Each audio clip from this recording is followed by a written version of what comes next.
사도신경 강의 15번째입니다. 사도신경에는 두 가지 우리의 신앙의 고백이 있습니다. 하나는 누구를 믿는가 하는 것이고 또 다른 하나는 무엇을 믿는가 하는 것입니다. 나는 성부 하나님을 믿고 성자 예수님을 믿으며 성령 하나님을 믿습니다. 이렇게 고백을 합니다. 그리고 무엇을 믿는가에 대하여서는 나는 거룩한 교회를 믿습니다. 성도와 성도 사이에 아름다운 교제가 있음을 믿습니다. 이것을 우리가 지난주까지 보았고요. 이제 오늘은 무엇을 믿는가 세 번째 시간으로 죄를 사하여 주시는 것을 믿습니다 하는 이 부분에 대해서 함께 생각을 해보겠습니다. 죄를 사하여 주신다 하는 부분은 인간의 실존 문제 가운데서도 가장 근원적인 것입니다. 왜냐하면 우리 모두는 죄의 삭을 치러야만 하는 존재이기 때문에 그렇습니다. 성경은 죄의 삭을 로마서 6장 23절에서 사망이라고 분명하게 선언하고 있습니다. 여기에 사망은 우리의 육체의 죽음뿐만 아니라 영원히 죽는 것, 영벌에 처하여지는 것, 지옥에 가는 것을 의미합니다. 그런 면에서 죄를 사하여 주심을 믿는다 하는 고백만큼 더 실존적인 고백이 없겠죠. 또 다른 하나는 이 땅을 사는 동안에 우리 모두는 죄의 영향 아래 있어서 실존적인 삶의 피폐함을 경험하며 살기 때문에 이 죄의 사하여 주심을 믿는다 하는 고백이 얼마나 중요한지 알게 되는 것입니다. 죄의 영향이라고 하는 것 크게 보면 전쟁과 테러가 끊임없이 일어나고 자연재해로 지진이나 기근 같은 것들이 끊임없이 일어나게 되어집니다. 뿐만 아니라 우리의 일상의 삶에서도 죄로 인하여서 다툼이나 분노나 증오가, 거짓말하는 것이, 질투가, 무례함이 우리의 주변에서 얼마나 많이 있습니까? 이 모든 것이 죄의 영향으로 인한 거예요. 그래서 죄를 사하여 주시는 것을 믿습니다 하는 고백이 중요한데, 우리 종교 개혁을 일으켰던 루터가 이 부분에 대하여서 사도신경 가운데 우리의 신앙의 고백 중에 죄를 사하여 주시는 것을 믿습니다 하는 고백보다 더 중요한 것이 없다라고까지 이야기를 했어요. 제가 왜 이 루터가 이런 고백을 했을까, 이렇게 중요하다라고 강조했을까 생각해 보면 그의 삶을 들여다볼 때 어느 정도 이해가 됩니다. 그는 그 당시에 사제로서 죄의 문제를 안고 어떻게 하면 극복할 수 있는가 끊임없이 고민을 해왔어요. 심지어 그는 자기 자신에게 자학함으로써, 고통을 가함으로써 혹시 죄로부터 자유로울 수 있을까 싶어서 베드로 성당을 올라가는 그 계단을 무릎으로 기어 올라갔어요. 그럼에도 불구하고 도무지 자신의 마음속에 있는 죄책으로부터 자유로울 수가 없어 고민하는 중에 어느 날 로마서를 연구하다가 로마서 1장 17절에 나오는 모든 사람은 믿음으로 구원받는다 하면서 의인이 그리스도로 말미암아 살게 되어지는 이 놀라운 비밀, 믿음으로 말미암아 살게 되어진 이 놀라운 비밀을 깨닫게 되면서 무릎을 치는 거예요. 그렇구나, 죄의 문제는 우리 안에서 답을 찾을 수가 없구나, 오직 예수 그리스도를 믿는 믿음으로 말미암아서만 가능한구나 하는 것을 깨닫게 되면서 이 죄를 사하여 주시는 것이 얼마나 중요한지를 일설한 것이에요. 우리가 하나님을 믿는다라고 말을 하고 예수님을 믿는다라고 말을 하지만 예수님의 십자가에서의 고통을 믿는다라고 하는 그 고백이 죄 사함의 은혜와 결부되지 아니하면 그 고백이 어떤 의미가 있느냐 하는 거예요. 전능하신 하나님, 온 우주 만물을 창조하신 하나님을 믿는다라고 할 때 우리의 죄가 사함받는 일이 없는데 그 고백이 어떤 의미가 있느냐 이 말이에요. 그렇게 볼 때 죄 사함을 받은 은혜야말로 정말로 우리가 신앙의 고백으로서 마땅히 올려드려야 할 내용인 것을 알게 되는 것입니다. 성경이 말하는 죄는 크게 두 가지가 있어요. 하나는 원죄이고 또 다른 하나는 자범죄입니다. 원죄란 우리의 인류의 조상인 아담이 지은 죄로 인하여 아담 아래 태어난 모든 인간이 죄인으로 태어난다 하는 것을 가리켜서 원죄라고 말을 합니다. 그래서 이 원죄 부분에 대해서 사도 바울이 우리에게 알려주고 있는 것이 로마서 3장 9절 이하를 보시게 되면, 그러면 어떠하냐? 우리는 나으냐? 결코 아니라 유대인이나 헬라인이나 다 죄 아래에 있다고 우리가 이미 선언하였느니라. 기록된 바 의인은 없나니 하나도 없으며 깨닫는 자도 없고 하나님을 찾는 자도 없고 다 치우쳐 무익하게 되고 선을 행하는 자는 없나니 하나도 없도다. 아담 아래 태어난 모든 인간은 이렇게 어느 한 사람도 스스로 의롭게 될 수 없는 죄인이다. 이것이 바로 원죄입니다. 그런가 하면 자범죄가 있습니다. 이 자범죄는 그렇게 죄인으로 태어났기 때문에 죄를 지을 수밖에 없는 존재다. 죄인으로 태어난 자의 당연한 결과로서의 자범죄, 스스로 짓는 죄를 말하는 거예요. 이것은요, 예수를 믿는 우리 성도들에게도 여전히 남아있는 숙제입니다. 자범죄가 있다 이 말이에요. 성경이 크게 이 두 가지를 이야기하고 있는데, 이러한 죄들에 대하여 예수님을 알지 못하는 인류는 끊임없이 죄책에 시달리는 것으로부터 벗어나기 위하여 노력합니다. 그래서 현대 심리학에서는 그것을 극복하기 위하여 우리 인간의 잠재된 능력이 죄를 얼마든지 이길 수 있다라고 이야기를 하는 것이고, 그래서 심리학이 바로 그와 같은 우리 인간들이 알지 못하였으나 사실은 속 안에 있는 그 능력, 죄를 극복할 수 있는 능력을 끄집어내는 일에 도움을 준다라고 이야기를 하고 있는 것입니다. 그러나 실제적으로 심리학을 통해서 우리가 도움을 받을 수 있는 것은 일시적으로 잠깐 해방의 기쁨을 누릴 수 있을런지 몰라도 궁극적으로 죄를 해결받지는 못하는 것입니다. 또 다른 하나의 노력이 있다면 그것은 법을 없애는 거예요. 또는 법을 무시하는 거예요. 법을 바꾸는 것입니다. 그렇게 함으로써 그 법으로 인하여서 느껴지게 되는 죄책으로부터 벗어나고자 하는 노력들을 해요. 예를 들면 동성결혼이 지금 우리나라도 어느 정도 심각하게 지금 폐해가 오고 있는데, 미국 같은 경우에는 많은 주에서 동성결혼을 합법화하고 있는 실정입니다. 기독교 국가라고 하는 나라에서조차 이러고 있으니 유럽으로 또는 전 세계적으로 볼 때에 이러한 일들이 끊임없이 일어나고 있어요. 왜 이런 일이 있습니까? 성경이 말하고 있는 동성의 연애라든가 결혼이라든가 하는 것이 죄라고 선포하는 것에 대하여 너무나 큰 시달림을 받는 거예요. 그래서 그 법을 바꿔버리는 것입니다. 우리 인간의 존엄성을 지켜달라. 우리가 태어나면서부터 동성을 사랑하게 되어지는 것이 무슨 죄냐라고 하는 것들로 변명을 하면서 아예 법을 바꾸어서 죄책으로부터 벗어나고자 하는 이런 노력들을 끊임없이 해나가는 거예요. 그러나 죄는 죄죠. 성경은 분명히 말해요. 죄는 죄다. 그래서 우리는 그 죄 앞에서 또는 죄의 결과 앞에서 절망할 수밖에 없는 것이에요. 왜? 문제는 내 안에 있는데 해결을 찾을 길이 없는 거죠. 바로 이와 같은 절망 속에 있는 인간에게 복음이 들려옵니다. 희소식이 들려오는 거예요. 밖으로부터의 구원이 있다. 우리 모든 인간의 죄의 문제를 해결해 주시는 분이 계시다.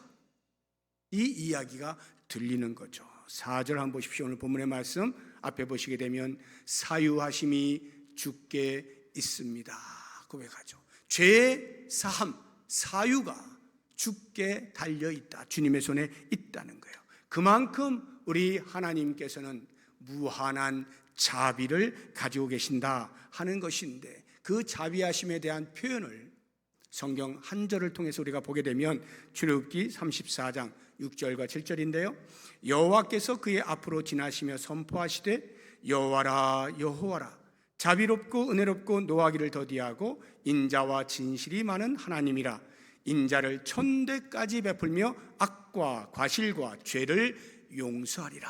이렇게 분명하게 말씀을 해 주시는 거예요. 이와 같은 놀라운 자비하심, 우리의 모든 죄를 용서하시겠다 말씀하심의 직접적인 표현, 그것이 십자가에서 나타나게 된 것이죠. 십자가의 대속, 십자가의 속량. 갈라디아서 4장 한번 보겠습니다. 4절 5절인데요. 때가 참에 하나님이 그 아들을 보내셨어요. 여기 때가 차서 보냈다라고 하는 말은 하나님께서 오래전부터 인간의 죄를 어떻게 해결할까에 대한 답을 가지고 계시고 계획을 세우시고 드디어 때가 되어서 그 계획을 실현해 나가신다, 이 말씀이죠. 하나님이 그 아들을 보내사 여자에게서 나게 하시고, 율법 아래에 나게 하신 것은 율법 아래에 있는 자들을 속량하시고, 여기 율법 아래에 있다는 말은 율법을 통하여 죄가 무엇인지를 알게 되어지고, 율법에 비추어 볼 때 우리 모든 인간이 죄 아닌 자가 없어요. 죄인 아닌 자가 없는 거예요. 바로 그와 같은 율법 아래에 있는 자, 죄인 된 자들을 속량하시고 우리로 하나님의 아들 명분을 얻게 하셨다. 예수 그리스도의 십자가에서 죽으심의 그 속량함, 이것이 곧 우리 죄인된 죄인의 죄를 다 사하시고 하나님의 자녀로 삼아주셨다 하는 말이에요. 그래서 우리 하나님의 관심은 철저하게 인간에게 눌려있는 죄의 짐을 벗겨내시는 거예요. 이것을 오늘 본문에 나오는 시인의 역설을 통하여 우리가 볼 수가 있는데 3절 한번 보십시오. 여호와여 주께서 죄악을 지켜보실진대 주여 누가 그 앞에 설 수가 있겠습니까? 주님이 우리 인간들을 지켜보고 계시는 거예요. 어떤 죄들을 짓나 지켜보고 있으면 거기에서 자유로울 수 있는 사람이 누가 있느냐, 이 말이에요. 이것은 역설이에요. 그래서 하나님은 우리 인간이 죄를 짓는 것을 자 한번 보자, 누가 죄를 짓나 보자, 그래서 너는 자 이리 와, 지옥에 가야지, 이렇게 하시는 분이 아니라는 것을 이야기를 하고 있는 것입니다. 하나님은 우리 인간들을 지옥에 보내기 위해서 눈을 부릅뜨고 쳐다보시고 한 사람 한 사람 불러내서 자 지옥행 지옥행 지옥행 이렇게 하시는 분이 아니라는 거예요. 제가 우리 이제 딸 집에 갔다가 거기에서 그 앞마당에서 그 고양이가 이렇게 놀고 있는 모습을 보았어요. 참새를 잡았더라고요, 고양이가. 어떻게 잡았는지는 제가 이제 못 봤는데 아무튼 이제 땅에 뒹굴러져 있는데 죽지 않았어요, 참새가. 근데 이 고양이가 그 참새를 놓고 장난을 치는 거예요. 참새가 퍼덕퍼덕퍼덕 그리고 이렇게 뭔가 좀 날아갈 만하면 앞발로 툭 칩니다. 그러면 얘가 또 힘없이 저리 뒹굴러져요. 그러다가 또 거기서 또 퍼덕퍼덕거리면 또 가가지고 또 툭 칩니다. 이리 치고 저리 치면서 고양이는 얼마든지 그 참새를 가지고 놀 능력을 가지고 있는 거예요. 그런데 그 당하는 참새는 어떨까요? 만약 참새가 인간이었다고 하면 그 공포심, 그 두려움 견디지 못했을 거예요. 차라리 날 죽이시오, 빨리 죽이시오, 이게 더 나을 만큼 그런 공포 가운데에서 그러고 있지 않았을까 하는 생각을 하면서요, 만약 하나님께서 죄 있는 우리 인간들에게 죄의 값을 물으시고 죄의 삭을 따지셔서 이리 와 툭 치고 툭 치고 장난하시듯이 조롱하시듯이 그렇게 하면서 지옥행이야 지옥행이야, 만약 그렇게 하신다면 그 앞에서 자유로울 수 있는 사람이 누가 있느냐, 이 말이에요. 아무도 없죠. 그런데 우리 하나님은 그런 분이 아니시다 이야기를 하시는 거예요. 죄를 사해 주시기를 너무나 기뻐하시는 분이고, 그냥 사해 주시는 것이 아니라 완전히 송두리째 죄를 사해 주시는 그런 하나님이신 거예요. 그래서 제가 성경을 읽어보면 죄를 사해 주시는데 어느 만큼 우리 하나님이 죄 사해 주시기를 기뻐하실까 할 때에 우리의 마음에서부터 야, 이런 하나님이시구나, 이런 하나님이시네 확신을 갖게 되는, 죄 사함에 확신을 갖게 되어지는 많은 표현들이 있어요. 그런 것들 가운데 제가 대표적으로 한 3가지 정도만 뽑아서 여러분들에게 소개를 해볼게요. 우리 하나님이 어떤 분이신가. 시편 103편 12절 한번 보십시오. 동이 서에서 먼 것 같이 우리의 죄과를 우리에게서 멀리 옮기셨다. 우리 하나님은 우리의 죄를 멀리 옮기시는데 동이 서에서 먼 것 같이, 그 거리를 우리가 측정할 수 없잖아요. 그렇게 옮겨버리셨다 하는 것입니다. 또 다른 하나의 표현을 보겠습니다. 이사야서 38장 17절 뒷부분을 보세요. 밑에 부분 보시면 내 모든 죄를 주의 등 뒤에 던지셨나이다. 이렇게 앞을 보고 계시는 하나님께서 우리의 죄 덩어리를 잡으시고 뒤로 던지셨다는 거예요. 무슨 말일까요? 안 보시겠다 이 말이에요. 안 보시겠다. 너무 놀라운 표현들 아닙니까? 또 하나의 표현을 보죠. 예레미야서 31장 34절인데요. 뒷부분이 있는데요. 보시면 내가 그들의 악행을 사하고 다시는 그 죄를 기억하지 아니하리라. 우리 하나님이 기억하시지 않겠대요.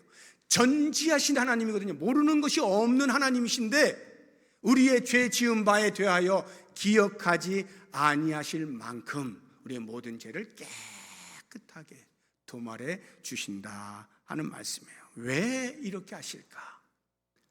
우리에게서 무슨 가치가 있어서, 우리에게서 무슨 자격이 있었을까요? 아니요.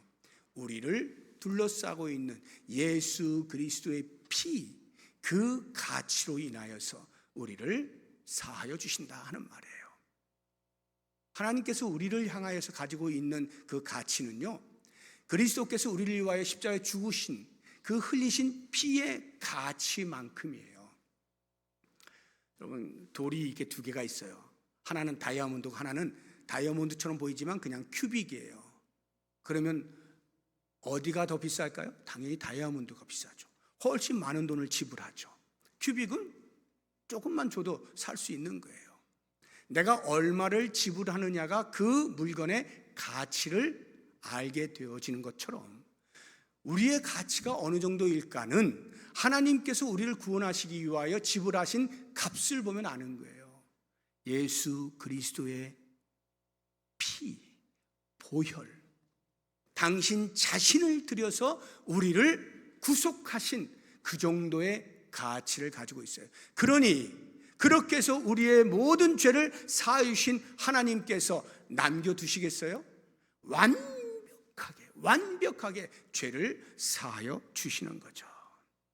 그렇다고 한다면 이런 놀라운 죄사함의 은혜를 받은 우리가, 그래서 우리가 죄를 사하여 주신 것을 믿습니다라고 고백을 하는 우리가 과연 어떻게 살아야 할 것이냐, 그 답이 오늘 본문의 말씀 4절 뒷부분에 나옵니다. 사유하심이 주께 있습니다. 그래서 우리는 주를 경외하는 삶을 살 수밖에 없습니다. 이렇게 말하는 거예요. 주를 경외하게 하심이니이다. 하나님께서 당신을 경외하는 삶을 살게 하시기 위하여 우리의 모든 죄를 사하여 주셨다고 말씀을 하는 거예요. 그러면 하나님을 경외하며 산다는 것이 뭐냐는 거예요. 어떻게 사는 것이 하나님을 경외하는 삶일까? 죄와 관련해서 말이죠. 몇 가지 제가 말씀을 드리겠습니다. 첫째는 감사하는 삶이에요. 감사. 무엇에 대하여 감사해요? 나의 모든 죄를 사하시기 위하여 아들을 기꺼이 내어 주심에 대한 감사죠. 로마서 8장 32절 한번 보세요. 앞에 보시게 되면 자기 아들을 아끼지 아니하시고 우리 모든 사람을 위하여 하나님께서 내 주셨다 표현하는 거예요. 그래서 감사는요, 은혜 받은 자의 마땅한 태도인 것입니다. 우리 이게 그 속담에 보면 물에 빠진 사람 건져 주었더니 보따리 내놔 이렇게 한다는 거 있잖아요. 그건 사람이 할 짓이 아니죠. 물에서 건짐을 받았으면 당연히 감사를 표현하는 거죠. 그럼 우리가 하나님께 감사를 표현하는 방법이 뭐가 있을까요?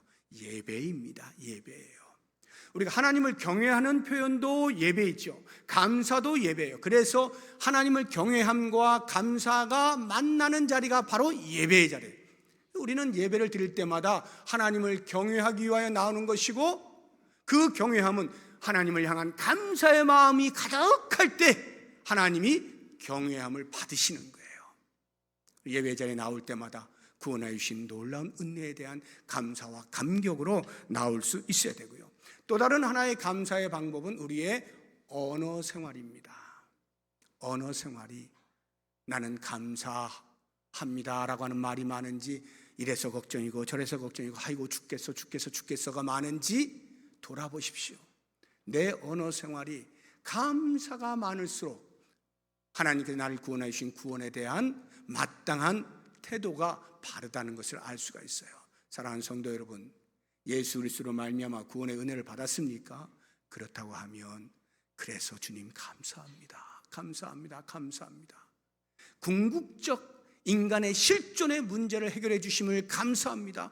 감사의 말을 많이 하십시오. 사소한 것들로 힘들고 어렵다라고 해서 그것으로 인해서 이래서 염려가 되고 저래서 염려가 되고 어떻게 살아야 될지 모르겠어 하는 것들은 우리의 근본을 해결해 주신 하나님에 대한 마땅한 경외의 모습이 아닌 거예요. 감사의 말을 많이 하십시오. 두 번째로 주를 경외한다는 것, 어떻게 하느냐? 기쁨의 삶을 살아가는 것입니다. 즐거움의 삶을 살아가는 거예요. 이게 무슨 말이냐 하면 하나님께서 우리에게 죄사함의 은혜를 주셨잖아요. 그 은혜를 주신 것은 곧 다른 선물을 하나 주신 건데 그게 뭐냐 하면 즐거움의 선물이에요. 기쁨의 선물이에요. 죄사함으로 말미암아 발생하게 되어지는 기쁨의 선물을 동시에 주시는 거예요. 그래서 다윗이요, 우리아의 아내를 범하고 우리아를 죽이고 이 엄청난 죄를 지었을 때 그것을 끙끙 숨기고 있다가 나단 선지자의 지적을 받잖아요. 눈물 콧물 다 쏟으면서 눈물로 침상을 띄울 만큼 회개하면서 그가 회복되어진 것에 대한 고백을 할 때 시편 51편 12절에서 이렇게 고백을 하는 거예요. 주의 구원의 즐거움을 내게 회복시켜 주시고, 구원의 즐거움을 회복시켜 주시고. 구원은 죄로부터의 구원 아니에요. 우리가 모든 죄로부터 구원함을 받은 자잖아요. 그런데 그 죄를 꽁꽁 숨기고 있을 때 누리지 못하였던 그 즐거움, 죄 사함은 곧 하나님께서 즐거움의 선물을 동시에 가져다 주시는 거예요. 그런데 이 선물은 선물을 누릴 때 선물이 되는 거잖아요. 선물을 받았는데 누리지 않으면 선물이 안 되죠. 만약에 제가 제 자녀에게 선물을 주었어요. 필요한 것이 있다 해서 선물을 주었는데 쳐다도 안 봐요. 시큰둥해요. 그냥 어디 저기 창고에다가 툭 처박아 두었어요. 그러면 제가 선물 준 의미가 없겠죠. 하나님께서 우리를 죄 사하시고 자 이제 즐거움의 삶을 살아라 라고 선물을 주셨는데 흥 하고 신경도 안 쓰고 여전히 죄 가운데 죄책에 시달리면서 끙끙거리면서 온갖 염려를 하면서 그렇게 살아간다면 하나님이 주신 선물에 의미가 없어지겠죠.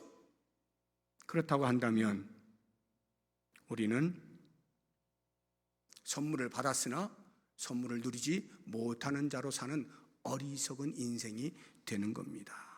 우리 원하기는 하나님께서 우리를 모든 죄에서 사하셨다라고 할 때는 그래서 더 이상 죄책에 시달리지 말고 기쁨 가운데 살아라 하는 것이니까 그 기쁨을 마음껏 누리시는 것, 이것이 곧 여호와를 경외하는 거예요. 또 다른 하나의 방편, 여호와를 경외한다 하는 것은 죄와 관련해서 죄를 지을 때마다 그 죄를 남겨두지 아니하고 내려놓고 토하여 자백하는 것입니다. 십자가의 은혜는요, 우리의 모든 죄, 원죄와 자범죄를 다 해결해 주실 만큼 엄청난 큰 은혜예요. 그럼에도 불구하고요, 우리가 아직 성화의 길을 걸어가고 있기 때문에 주님 오신 그날까지는 계속해서 죄로부터 완전한 자유를 얻지 못하거든요.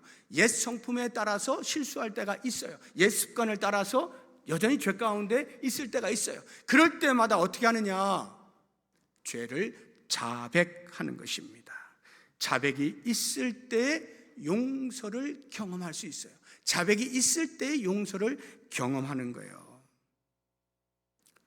하나님께서 그렇게 우리에게 길을 열어 놓으신 거거든요. 이사야서 1장 18절 한번 보세요. 오라 우리가 서로 변론하자. 너희의 죄가 주홍 같을지라도 눈과 같이 휘어질 것이요 진홍같이 붉을지라도 양털같이 희게 되리라. 와야 되는 거예요. 와야 되는 거예요. 자백을 할 때 그런 일이 벌어지는 거예요. 이사야서 55장 6절 7절 보시면 너희는 여호와를 만날 만한 때에 찾으라. 가까이 계실 때 그를 부르라. 악인은 그의 길을, 불의한 자는 그의 생각을 버리고 여호와께로 돌아오라. 돌아오라. 그리하면 그가 긍휼히 여기시리라. 우리 하나님께로 돌아오라. 그가 너그럽게 용서하시리라. 용서의 경험을 하기 위해서는 하나님 앞에 나와서 자백을 해야 되는 거예요. 신약에서는 아주 구체적으로 사도 요한이 이야기를 해놓았죠. 요한일서 1장 9절을 보시면 만일 우리가 우리 죄를 자백하면 그는 미쁘시고 의로우사 우리 죄를 사하시며 우리를 모든 불의에서 깨끗하게 하실 것이요.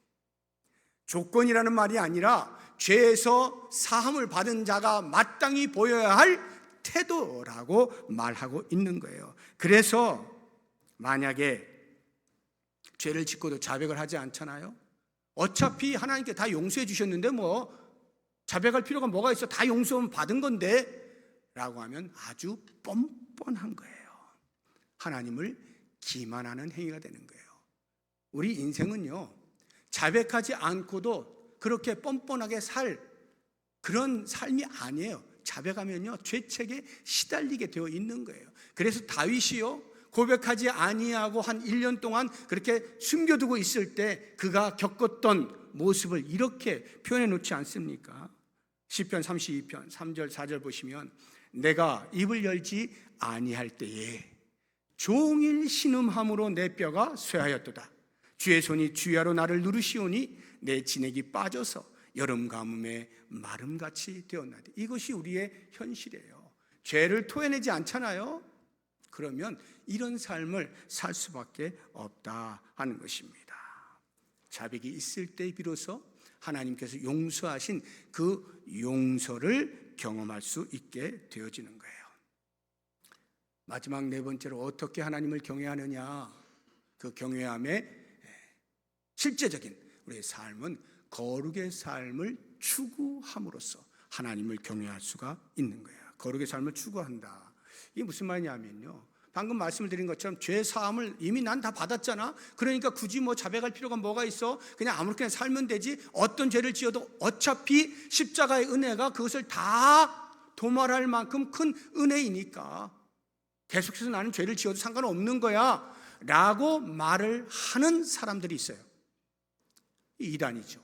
구원파가 그렇게 말을 해요. 우리는 이것을 가리켜서 완전 성화론이라고 하는데, 예수를 믿는 순간에 완전 성화가 극에 달했다. 영화의 자리에 도달했다. 그래서 어떤 죄를 지어도 상관없이 살 수 있는 거야 라고 말하는 사람들이 구원파예요. 이단들이죠. 그런데요, 이러한 내용들이 이미 사도 바울 시대에도 있었던 거예요. 사도 바울이 그러한 생각을 할 수 있는 여지가 있는 것을 보고 아예 차단을 하는 것입니다. 로마서를 보시게 되면 6장에 1절과 2절을 보시면 그런즉 우리가 무슨 말을 하리요? 은혜를 더하게 하려고 죄 거하겠느냐? 죄 거하는데도 하나님이 다 용서해 주시니까 야, 얼마나 은혜가 놀라워? 그러니까 더 큰 죄를 짓고 더 많은 죄를 짓고 그래도 여전히 하나님이 은혜로 나를 다 사하셨어, 이렇게 말할 수 있는 거냐 이 말이에요. 그런 질문을 던지고 사도 바울이 답을 줍니다. 2절 보시면 그럴 수 없느니라. 죄에 대하여 죽은 우리가 어찌 그 가운데 더 살겠는가? 은혜가 크니까, 은혜가 풍성하니까 아무리 내가 많은 죄를 지어도 은혜로 다 사함 받는 거니까 하면서 계속해서 죄를 지을 수 없다는 말이에요. 죄에 대해 죽은 우리가 어떻게 더 죄 가운데 살겠느냐라고 말씀하고 있는 거예요. 그래서 우리는 우리의 마음 가운데 자리 잡으려고 하는 그런 죄 계속해서 밀어내야 되는 거예요. 여러분, 이 죄는요, 우리가 예배 시간에 대표 기도 하시는 분들 이렇게 기도 들어보면 항상 우리가 지은 죄에 대한 용서를 비는 기도를 하지 않습니까? 성도로 살아간다 노력을 하지만 여전히 일상의 삶에서 실수하는 일들이 벌어지게 되는 거예요. 그런 것들을 보니까 안타까운 거예요. 그래서 주님 용서해 주십시오라고 또 회개 기도를 드린단 말이죠. 그런데요, 믿음이 성숙하지 못하잖아요. 이제 막 믿음 생활을 하고 미숙한 그러한 상태에 있을 때는 죄가 죄인 줄 미처 모르는 경우들이 있어요. 그러니까 굳이 그게 죄인가? 잘 모르고 이렇게 둔감할 수가 있는데, 하나님의 말씀을 배우고 점점 믿음이 깊이가 더해갈수록 이게 죄구나. 죄라고 하는 것을 계속 발견하게 되면서 조그만 죄까지도 민감해지는 거예요. 하나님, 제가 이 죄를 또 극복하지 못했습니다. 이 연약한 존재를 용서해 주십시오. 이렇게. 그러니까 신앙이 깊을수록 죄에 대한 통회함이 훨씬 크고 많아요. 그래서 사도 바울이요, 인간의 그 연약함에 대하여서 바울이 다메섹 도상에서 예수님을 빛으로 만나잖아요. 그 만난 이후 사도 바울의 삶은요, 성경을 통해서 볼 때 단 한순간도 곁길로 간 적이 없어요. 뒤로 돌아간 적이 없고 포기한 적이 없어요. 계속해서 복음의 사도로 살아갔거든요. 그런데도 불구하고 그 삶을 들여다보면요, 그가 처음 예수를 믿었던 그때보다는 죽을 때가 되어서 훨씬 더 성숙한 고백을 하고 있는 모습을 보게 됩니다. 한번 찾아보죠.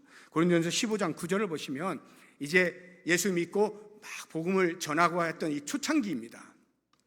나는 자기 자신을 가리켜 사도 중에 가장 작은 자다. 사도 중에 가장 작은 자. 여러 사도들이 복음을 들고 외치는데 그는 오히려 예수 믿는 사람을 잡으러 다니던 사람이었잖아요. 그러니까 얼마나 부끄러워요. 나는 사도 중에 가장 작은 자야. 비록 주님께서 나를 사도로 부르셨지만 나는 사도의 저 끄트머리에 있어. 이렇게 고백을 하는 거예요. 인간의 연약함을 말하는 거죠. 그런데 어느 정도 이제 사역이 지나 중간쯤 되었을 때 에베소서 3장 8절을 보시면 이렇게 고백합니다. 모든 성도 중에 지극히 작은 자보다 더 작은 자다.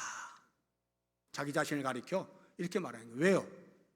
살다 보니까 주를 위해 열심히 삶에도 불구하고 여전히 죄로부터 완전히 극복되지 못한 자기의 모습을 보는 거거든요. 그러니까 처음에는 사도보다 작은 자야, 사도의 끝에 있는 자야 라고 말을 했던 사람이 이제는 모든 성도 가운데 가장 작다라고 말하는 사람보다도 더 작은 나야.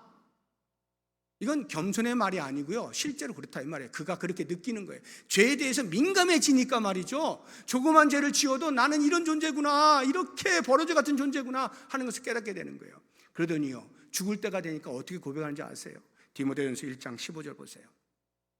미쁘다 모든 사람이 받을 만한 이 말이요, 바울이 이제 죽을 때가 다 된 거예요. 그리스도 예수께서 죄인을 구원하시려고 세상에 임하셨다 하였도다. 죄인 중에 내가 괴수니라. 이 괴수라는 말은 두목이라는 말이에요.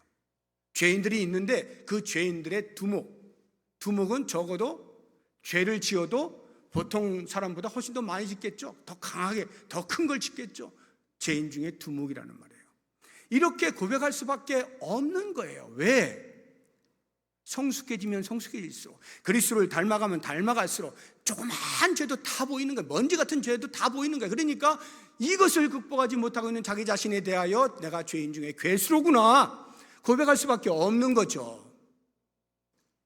그러니까 죄를 회개하거나 자백하는 일이 없는 사람이 성숙한 게 아니라 끊임없이 자백하는 사람이 성숙한 거예요. 죄를 죄로 알게 되었다 이 말이죠. 자, 이제 주를 경외하는 삶의 거룩한 삶을 산다라고 할 때, 그래서 그 죄를 죄로 알고 하나님 앞에 통회하고 자복하는 이러한 사람들이 이제 죄를 자백한다라고 하는 것은 사실상 수동적인 태도예요. 죄를 자백함으로 죄 용서를 경험하고 죄 용서를 경험 계속 그렇게 가잖아요. 근데 언제까지 이렇게 수비적으로만, 수동적으로만 살 게 아니죠. 보다 더 적극적으로, 공격적으로, 능동적으로 대처를 해야 돼요. 어떻게 해요? 죄가 내 마음에 자리를 틀려고 할 때 자리에, 그 죄가 자리 잡으려고 하는 그 자리에 죄를 밀어내고 오히려 하나님의 은혜를 채우는 일을 하는 거예요. 하나님의 은혜를 자꾸 채우는 거예요. 그 은혜를 사모하는 마음을 가지고 은혜가 어디에 있나 은혜를 찾아다니는 거예요. 그래서 죄가 비집고 들어올 틈을 주지 않는 거죠. 은혜로 가득 채워버리는 것입니다. 이것을 사도 바울은 이렇게 표현했어요. 로마서 6장 12절 13절 보시게 되면, 그러므로 너희는 죄가 너희 죽을 몸을 지배하지 못하게 하여 몸의 사욕에 순종하지 말고, 또한 너희 지체를 불의의 무기로 죄에게 내주지 말고 오직 너희 자신을 죽은 자 가운데 다시 살아난 자 같이 하나님께 드리며 너희 지체를 의의 무기로 하나님께 드려라. 죄로 살아가려고 하는 그런 것들을 다 죽여버리고 의의 무기로 나 자신을 드려내라는 거예요. 그러니까 은혜로 가득 채우라는 거예요. 우리가 2차 은혜로 기도회를 이제 내일부터 시작합니다. 은혜의 자리예요.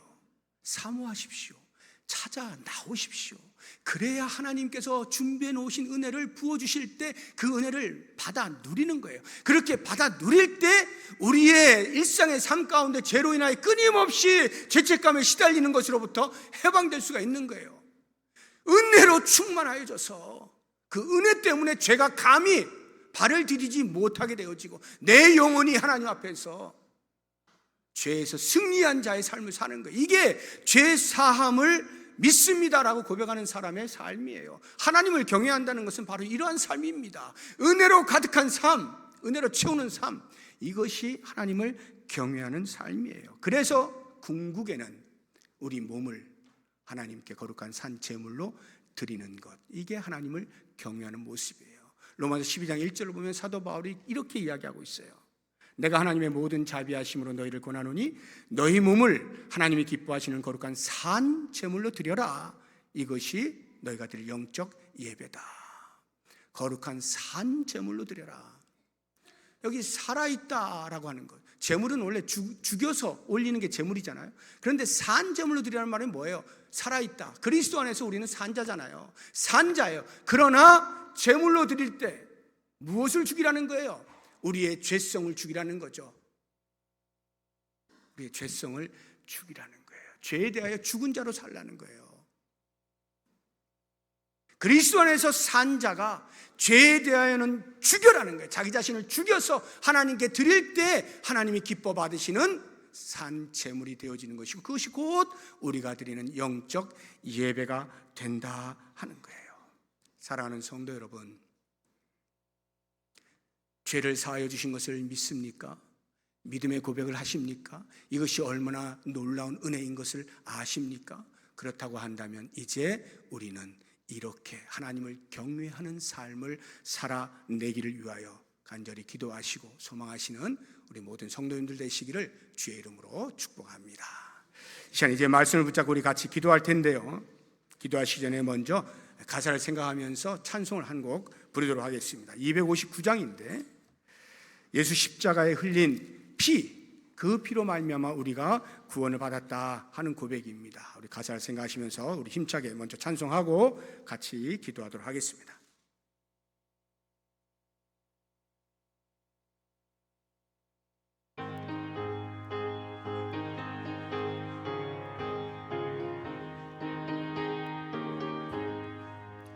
예수 십자가에 흘린 피로써 그대는 씻기어 있는가? 더러운 죄 기게 하는 능력을 그대는 참으지 않은가? 예수의 보혈로 그대는 씻기어 있는가? 마음속에 여러 가지 죄악이 깨끗이 씻기어 있는가? 주 예수와 밤낮으로 늘 함께 그대는 행동을 하는가? 아무 때나 어디서나 그대는 십자가 붙들고 3절합니다. 주님 예수 다시 올 때 그대는 영접할 예복이 있는가? 그대 몸은 거룩한 곳 천국에 들어갈 준비가 됐는가? 4절입니다. 모든 죄에 더러워진 예복을 주 앞에 지금 다 벗어서 샘물같이 솟아나는 보혈로 눈보다 더 이게 씻으라. 예수의 보혈로 그대는 씻기어 있는가?